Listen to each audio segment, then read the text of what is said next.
Okay.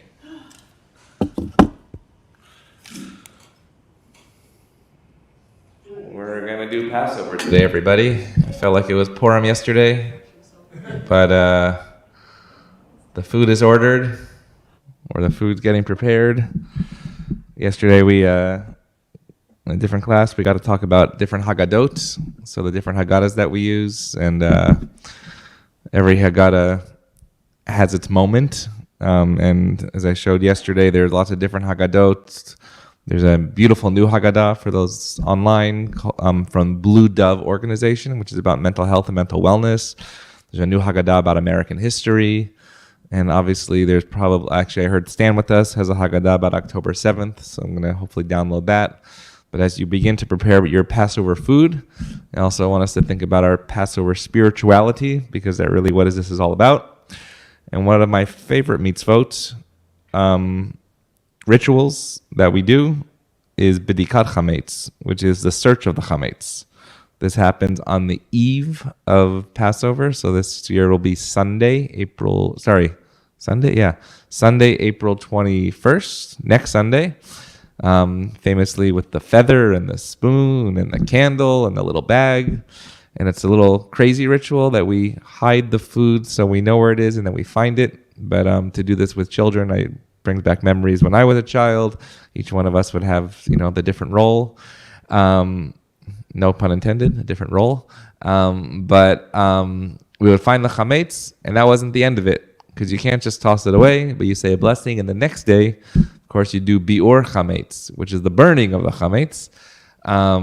And that also have vivid memories with my grandfather, blessed memory, and we had this one garbage can that we would always use. By the end of us doing it for years and years, it was a metal can, and there was it lost the base of the can because we basically burned it over the years. But I remember there weren't many Jews in our area, and people would be wondering why we were burning our trash. But we were doing a mitzvah, biur chametz. Today we put in a little tinfoil in our driveway, and we do that as well.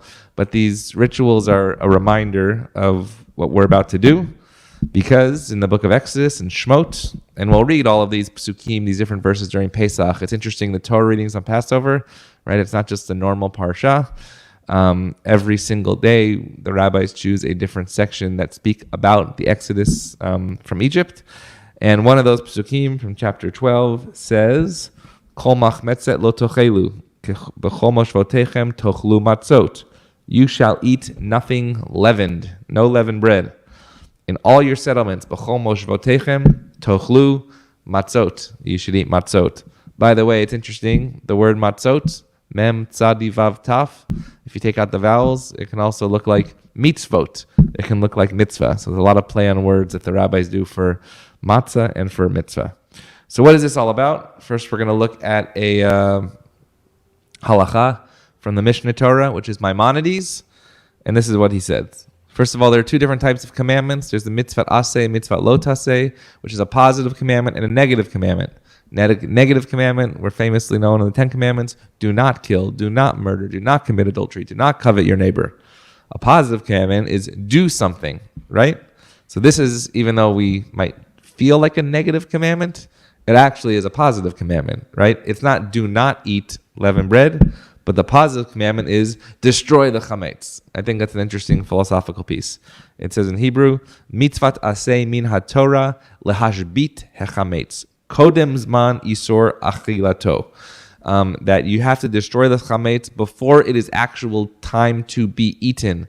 There's a certain time of the day, and it depends on the year, because the Jewish day is not 24 hours. It's sort of with the sun and the moon, right? So when it's later during the year, it's sort of a longer day. And that's why people say, we get this question every year. What time was the last minute that you can eat chametz? Also, I'm bringing some of my childhood memories. We used to run to the local diner, make sure we had our last pancakes. Then we would go to home and burn the chametz. We would see the entire synagogue there. And you would have to destroy the chametz before it is that time. And then you're really not supposed to eat not only not eat chametz, but also not eat matzah until it's time for the Seder. Why? Because you should have such an appetite for that. And it's a pretty long time. It's about 11 o'clock or so until about, especially now with daylight savings, till 7 o'clock or so. Why is this a positive commandment? How do we get this? Because in the Torah it says, Bayom harishon tashbitu seor mibatechem. On the first day, destroy seor, leaven, from your homes. And what's Bayom harishon? On the first day. The rabbis interpret this to mean Bayom harishon is actually Arba'a Asar, which is the 14th day of Nisan, which is Passover. So even though it says the first day, people might say, oh, the first day. Maybe it's the first day of Nisan, which was yesterday. But no, it's the first day refers to the first day of the Passover, which is the 14th day. Okay, that's number one. Interesting. It's connected to a verse that comes a little later, which says, Lo tishchat al chametz dam zivchi. So why this whole thing about destroying chametz in relation to Passover? Because a little later it says that you should not slaughter the tishchat, the Passover offering, while chametz exists. Right? So you can't have the Passover offering while you actually have chametz. And since the Passover offering was on the 14th day, that's how they say that the first day is the 14th day. So you can see how the numbers connect. So that's the halacha according to the Mishna Torah, according to the law of Maimonides. Now let's look at bior for just a moment, the burning of the chametz. And there's a couple of different prohibitions as well as mitzvat aseh. Actually, one second. First, we're going to look at the prohibition of chametz, right? We search it, but then there's also a mitzvah not even to see it. And we know that's not possible because there's our chametz and then there's other people chametz, right? So we don't live in a fully Jewish world. So does that mean that on April 24th, if I drive into Westwood and I see Dunkin' Donuts, I can't even look at it. I can't see it, right? So where does this idea of you should not even be seeing it come for? It says in the Torah, Lo yira'ah lecha se'or. It says in the Torah, and no leaven shall be seen with you. What does that teach? Shelcha iyata ro'eh. Aval ata ro'eh shel acherim v'shel gavoha yachol yatmin v'kabel pikdanot min hagoy tamud lamar lo yimatzeh. It means this. Your own leaven you may not see. My bread, my bagels, my whatever. But you can see the leaven that belongs to the others, meaning people who are not Jewish. And you can see leaven, chametz, which is consecrated to God. And the Talacha says, in light of this law, I might have thought that one may conceal leaven in one's home or accept deposits of leaven from somebody who is not Jewish. So you might say that I can just hide it, right? But it says no. Lo yira'ah lecha se'or. It shall not be found, meaning you should not retain any type of leaven in one's house at all. So if, this is actually interesting, we had somebody who was not Jewish working with us in our home, and we would say, look, we understand we're doing Passover this week, but this week, if you can also adapt to our diet and dietary need, that would be wonderful. It's a little sensitive, obviously, but it's not just in your home, it's really more restrictive than outside as well. However, when you read the declaration of getting rid of the chametz, which we read as we burn it, it says kol chamira v'kol chamia.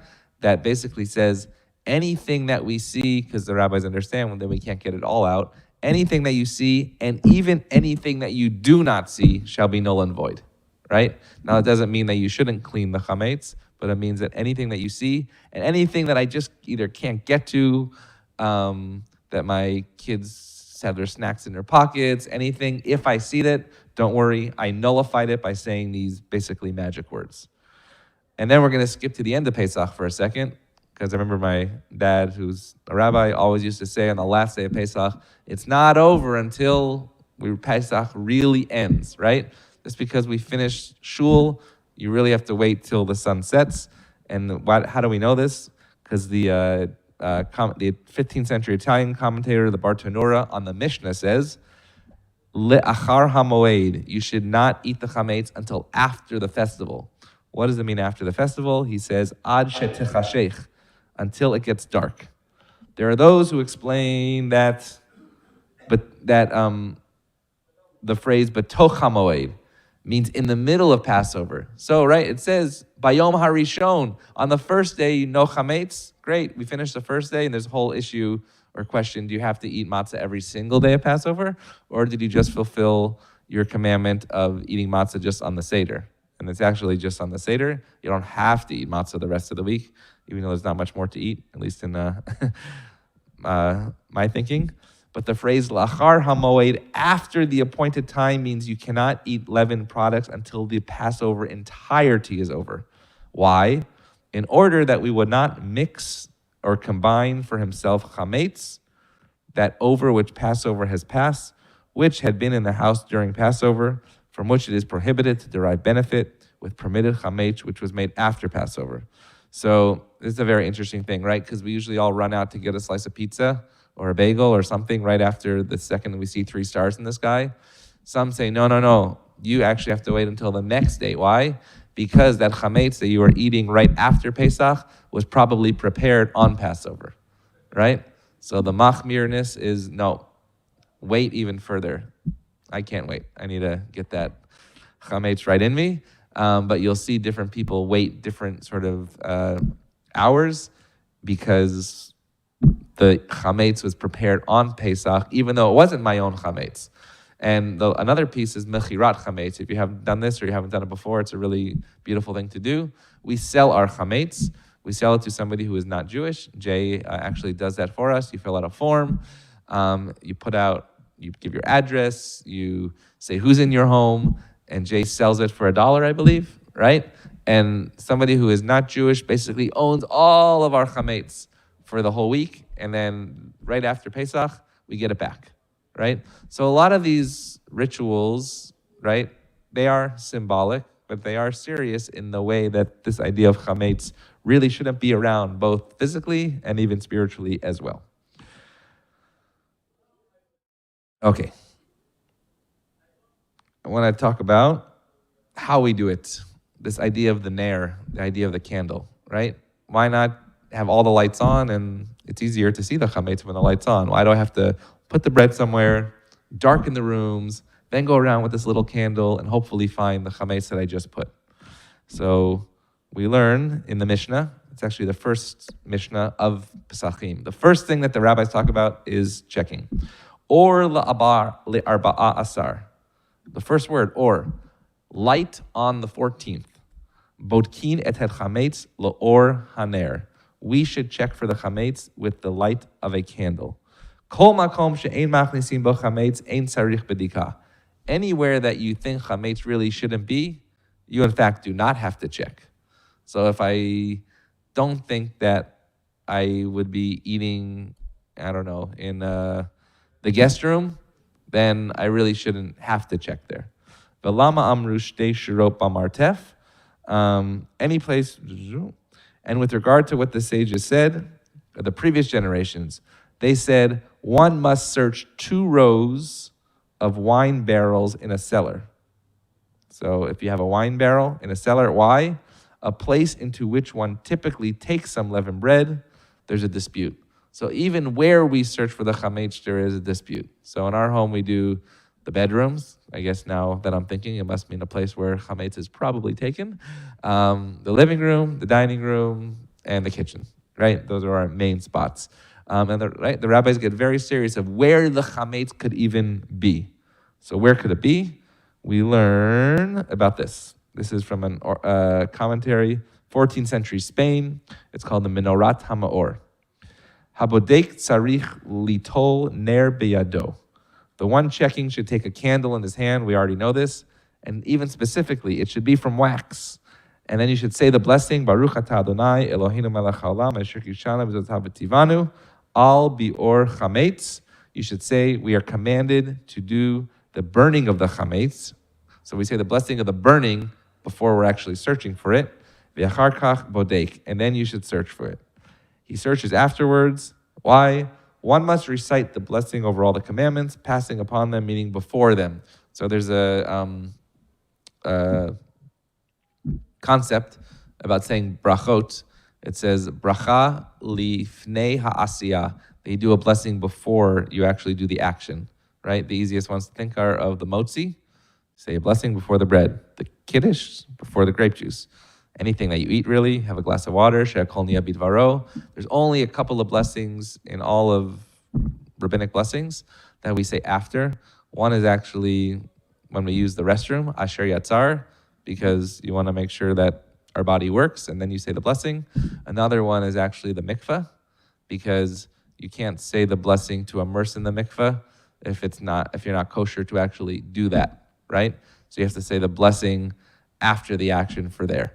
The other one also is netilat yadayim, right? On Friday nights, we wash our hands. Actually, you see on Saturday mornings too.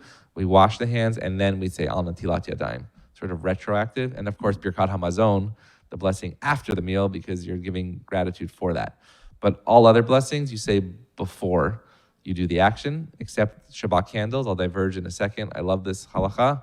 What do we do when Jay lights the Shabbat candles here on Friday nights? Do we do the blessing before or after? It's a little in between. You light the candle, right? Then you put your hand over your eyes, and then you say the blessing, and then you open your eyes. Why is that? Because you can't light a match on Shabbat, right? And so if you can't light a match on Shabbat, then you can't do the action of the blessing of lighting the candles. So we trick ourselves. We light the match, the candles are lit, but we